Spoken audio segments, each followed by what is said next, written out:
day everyone, this is Volleyball Trending PH. I am Mike Aaron, a voice artist for this channel. Men's national team, may under-20 team na. Edgar Baroga napili bilang head coach.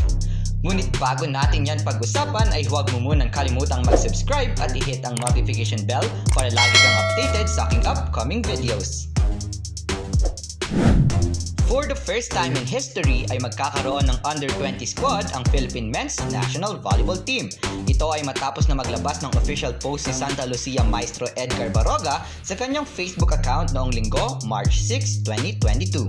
Ito ay sa katibayan ng isang liham na ipinadala ng PNVF na pinangungunahan ni Ramon Tat Suzara na nagsasabing ang former Signal HD Spiker mentor ay ang opisyal na tatayo bilang head coach.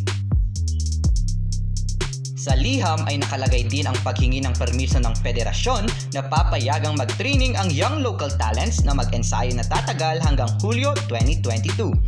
Itong hakbang nga ng PNVF ay bilang paghahanda sa partisipasyon ng Pilipinas sa 21st Asian Men's Under-20 Volleyball Championship na gaganapin sa Bahrain mula August 20 to 29.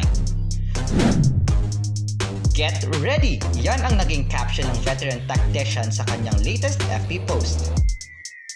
Grabe lang ang impresibong management ng PNVF para sa men's volleyball national teams dahil ang dating napakahirap gawin ay unti-unti nang nangyayari.